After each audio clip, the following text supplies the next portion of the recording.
Olá para você que me assiste! Olá, bom dia, boa tarde, boa noite, tudo bem? Como é que vai? Estamos aqui para mais um vídeo de física e nesse vídeo eu quero mostrar para vocês um experimento bem bacana, experimento da lâmina bimetálica. Nós vamos fazer algumas questões sobre o experimento da lâmina bimetálica e também sobre a teoria que permeia esse experimento, que é da dilatação dos sólidos, beleza? O que é o experimento da lâmina bimetálica? Você vai fazer o seguinte: você precisa de papel alumínio, papel folha 4, papel sulfite, né? Você precisa de cola, cola branca, cola de escola, tesoura, você precisa de vela e você também vai precisar de um prendedor de roupas. Você vai fazer o quê? Vai colar o papel alumínio em cima do papel branco. Papel, folha de caderno também serve, pode ser. Você vai fazer uma laminazinha dupla, com uma folha de alumínio e uma folha de papel. Depois que colar, você colou, secou, corte em tirinhas, faça pequenas tirinhas. Essas tirinhas vão servir de lâminas bimetálicas. O que é essa lâmina bimetálica? Quando você submete uma lâmina bimetálica a variação de temperatura, a um aquecimento, essa lâmina bimetálica ela sofre uma dilatação desigual das partes, né? Um metal dilata mais que o outro, por isso que o nome é lâmina bimetálica, e ela vai sofrer com isso um encurvamento para um dos lados. Você não vai fazer uma lâmina bimetálica como o nome diz, você vai fazer uma lâmina com um metal e uma folha de papel, mas já serve para ter uma noção de como que o experimento funciona, tá? Essa lâmina bimetálica você vai aproximar de uma chama de vela. Coloca pertinho da chama da vela, não bota muito perto, porque senão vai pegar fogo, obviamente, né? Coloque próximo à chama da vela, mas não coloque muito perto. E aí você verifica o que vai acontecer quando a lâmina sofrer variação de temperatura. Tem vários vídeos no YouTube, você pode fazer. Vou deixar uma imagem aí mostrando como é que é o experimento. Com este experimento vem alguns questionamentos. Eu trouxe algumas questões para vocês. Vamos lá. Explique o que causa a dilatação de uma substância qualquer. O que causa a dilatação dessa substância? Simplesmente a variação de temperatura. A maioria das substâncias, quando sofre uma variação de temperatura positiva, ou seja, quando ela aquece, ela tende a expandir o seu volume. Mas algumas substâncias contraem ao serem aquecidas. Vou dar dois exemplos. A água é um exemplo. A água no espaço ali entre 0 e 4 graus Celsius, ela se comporta de maneira inversa. Por isso que quando você coloca a água no congelador dentro de um recipiente rígido, uma garrafa de vidro, uma garrafa de alumínio, de metal qualquer, esse experimento não é muito legal, porque a água, quando se transformar em gelo, vai tentar aumentar seu volume e arrebenta a garrafa. A garrafa de PET, aquela garrafa de plástico, ela não sofre esse efeito, porque o plástico ele tem uma capacidade de sofrer dilatação, tá? Então ele não arrebenta. Outra questão, procure lembrar e cite exemplos onde podemos observar a dilatação de alguma substância. Aí eu vou trazer vários exemplos, olha só. Você já teve uma cafeteira que tem um jarro de vidro? Jarro de vidro. Você pega a cafeteira com jarro de vidro, enche de café, espera passar o café, o jarro de vidro está quente junto com o café, e você vai lá e coloca ele em cima da bancada da sua pia, que é de metal ou de mármore, e aí o que acontece?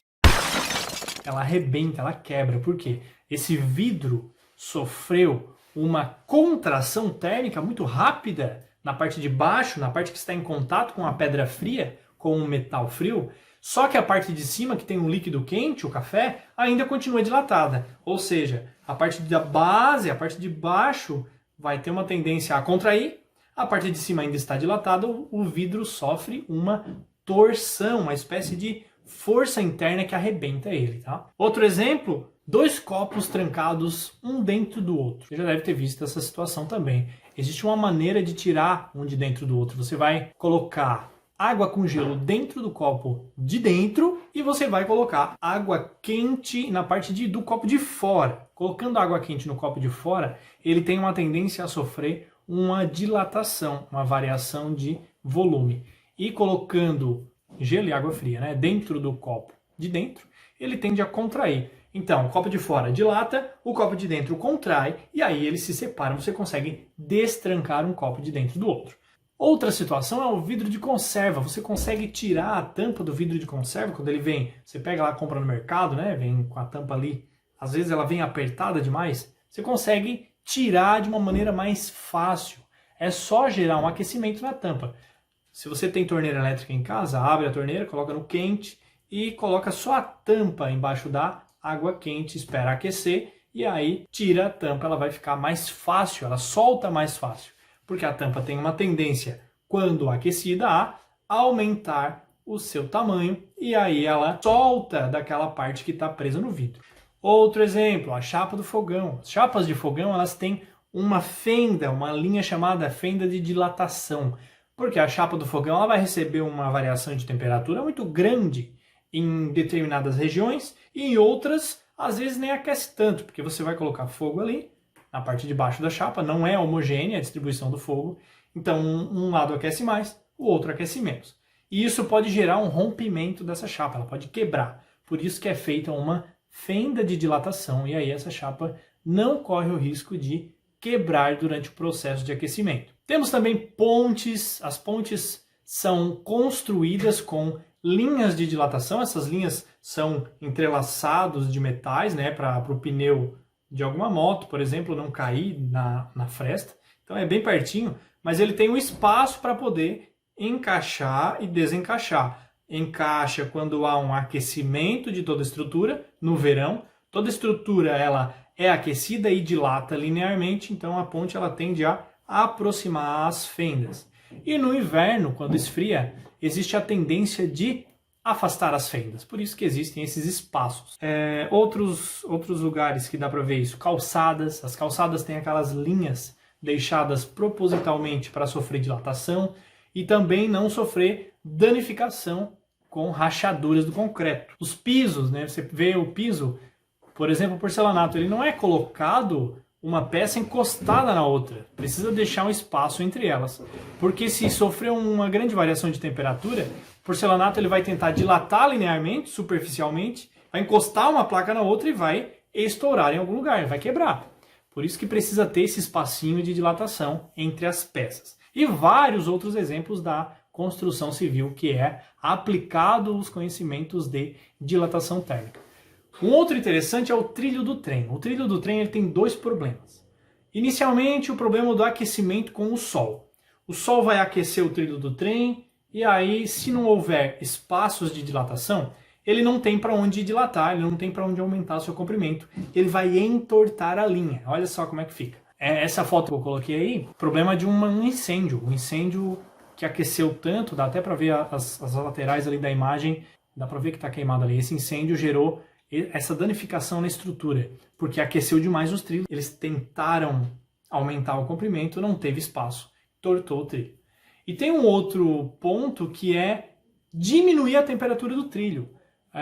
Eu achei uma notícia interessante de Chicago. Eles instalaram um sistema, uma tubulação de gás, e quando o inverno é muito rigoroso, para não comprometer a fluidez do movimento do trem, para ele não dá aquele solavanco quando passa na fenda de dilatação, porque no inverno, muito frio, a barra metálica tende a contrair o seu comprimento, deixando fendas grandes. Então é um problema isso. O que eles fazem? Eles colocam fogo nos trilhos. Os trilhos ficam queimando com gás para manter o trilho aquecido, para manter a fenda de dilatação com o menor espaço possível. Próxima questão. Por que é recomendado que se torça as linhas telefônicas ao se esticá-las entre postes durante o verão? Olha só, torcer a linha telefônica é meio que deixar ela com um espaço de dilatação, né? Porque essas linhas elas vão sofrer variação de temperatura do inverno em relação ao verão. E se eles forem colocados esticados demais durante o verão, quando chegar o inverno e reduzir a temperatura, e essa linha tentar encolher o seu tamanho, ela corre o risco de arrebentar, corre o risco de aumentar a tensão até arrebentar essa linha. Por isso que é deixado um espaço, às vezes é colocado torcida, enfim. Geralmente é deixado com uma folga, né? Um chamado embarrigamento no fio. O fio cria uma barriga assim para baixo.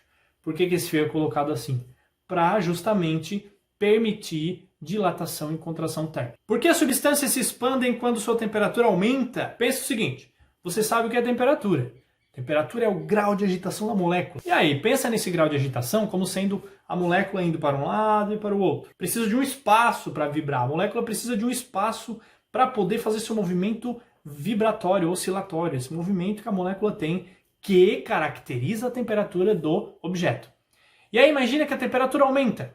A molécula tem que vibrar mais. Aumenta a temperatura, vibra mais. Se ela vibra mais, ela precisa de mais espaço. Ela vai oscilar com amplitude maior. Por isso que existe a dilatação térmica. Mais uma questão aqui. Quantos tipos de dilatação dos sólidos existem? Como são chamadas? Bom, dilatação dos sólidos existe a volumétrica. O sólido dilata em todas as dimensões, fisicamente falando. Mas nós estudamos de 3 maneiras diferentes para compreender melhor. A gente pode considerar uma dimensão quando eu tenho uma linha muito longa, uma barra muito longa. Por que eu só estudo uma dimensão? Porque, por exemplo, um fio, ele é muito mais longo do que é espesso. Então a dilatação da espessura não é relevante para mim. A dilatação do comprimento é relevante. Por isso que eu estudo dilatação linear. Quando eu falo de superfícies, por exemplo, o chão, uma área de um chão muito grande, no solo, né? Um piso de concreto, uma ponte, a superfície de um prédio. Aí eu falo de dilatação superficial. Por quê? Porque a espessura do material não dilata muito, não é importante para mim. Não é importante para quem estuda. O importante é a dilatação da maior dimensão que ele possui. Se ele possui maior dimensão em área, será uma dilatação superficial. Se ele possui maior dimensão em comprimento, dilatação linear. Mas se ele possui dimensões iguais, dilatação volumétrica. Dilatação em todas as direções. Ok? Vamos ver mais uma questão aqui. Quando aquecemos uma placa com um furo no meio, o que acontece com o tamanho do furo? Será que é igual massa de pão? Você vai lá, mete o dedo lá, faz esse experimento. Vai dar ruim, cara, mas faz, é legal. Pega um pão lá, tá crescendo, tá bonitinho. Tua mãe, tua avó disse, não mexe nesse pão, deixa ele quieto. Aí você lá e mete o dedo no pão, faz um furo nele com o dedo e espera assar esse pão. O que vai acontecer com aquele furo? Aquele furo vai praticamente sumir, porque a massa cresce em todas as dimensões. É uma fermentação química que está acontecendo ali. Com a dilatação térmica, não acontece da mesma maneira. Aquecendo a chapa, o furo tende a aumentar o seu diâmetro e não diminuir. Por quê? Você vai considerar que nesse furo, o comportamento térmico do furo é exatamente igual ao comportamento térmico do material de que é feita a chapa. Se o furo está numa chapa de alumínio, este furo dilata como se fosse uma moeda de alumínio.